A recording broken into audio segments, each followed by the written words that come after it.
ஆனால் நாம் உருவாக்க வேண்டிய பிள்ளைகள் எப்படி தெரியுமா?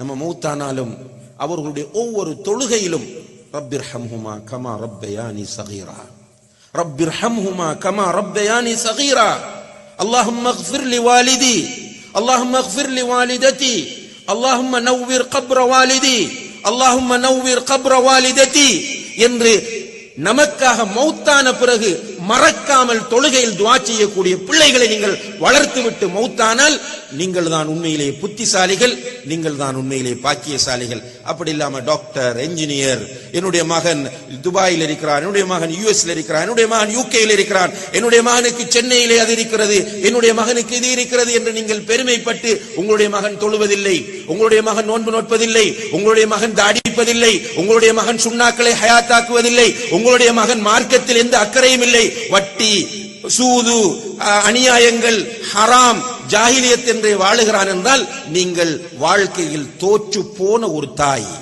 தோற்று போன ஒரு தந்தை என்பதை நீங்கள் பதிவு செய்து கொள்ளுங்கள். எனவே அன்புள்ள தாய்மார்களே, சகோதரிகளே, அல்லாஹு தஆலா நம்மிடத்தில் அமானிதமாக தந்திருக்கிற இந்த குழந்தைகள், இந்த குழந்தைகளை அமானிதமாக வளர்த்து அமானிதமாக நாம் ஒப்படைத்து விட்டு போவதற்கு நாம் ஒவ்வொருவரும் முயற்சி செய்ய வேண்டும். இது பற்றி நாளை மறுமையிலே கேள்வி இருக்கிறது. நம்முடைய குழந்தைகளை பற்றி ஆண்களை விட பெண்களிடம் அதிகமாக கேள்வி இருக்கிறது. என்ற பிள்ளைகள் கூடுதலாக வீட்டில் இருப்பார்கள், தந்தைகள் கூடுதலாக வீட்டில் இருக்க மாட்டார்கள். எனவே அந்த குழந்தைகளை சரியான முறையில் பராமரிக்க வேண்டிய, வளர்க்க வேண்டிய பொறுப்பு தாய்மாருக்கு இருக்கிறது. நாளை மறுமையிலே நிச்சயமாக அல்லாஹ் உங்களோடு நேரடியாக பேசுவான்.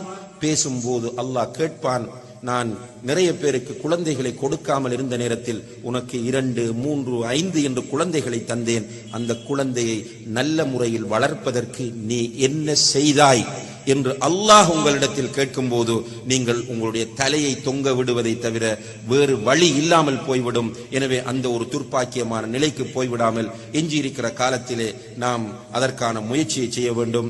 ஏற்கனவே தவறு விட்டிருந்தால் அல்லாஹ்விடத்தில் தௌபா செய்யுங்கள், துஆ செய்யுங்கள். உங்களுடைய பிள்ளைகளுக்காக நீங்கள் நிறைய துஆ செய்யுங்கள். உங்களுடைய பிள்ளைகளுக்காக நீங்கள் துஆ செய்தால் அல்லாஹ் மறுக்காமல் இந்த துஆவை ஏற்றுக்கொள்வான். எனவே உங்களுடைய பிள்ளைகளுக்கு ஈமான், தக்வா, அஹ்லாக், நல்ல வாழ்வு கிடைப்பதற்காக வேண்டி துஆ செய்யுங்கள். அதே போன்று இதற்கு பிறகு குழந்தைகளை திட்டமிட்டு அல்லாஹ்வுக்காக வளர்க்க முயற்சியுங்கள். எல்லாம் வல்ல அல்லாஹு தஆலா அதற்கு நம் எல்லோருக்கும் தௌஃபீக் செய்வானாக. வ ஆகிரு தஅவானா அனில் ஹம்துலில்லாஹி ரப்பில் ஆலமீன். வஸ்ஸலாமு அலைக்கும் வரஹ்மத்துல்லாஹி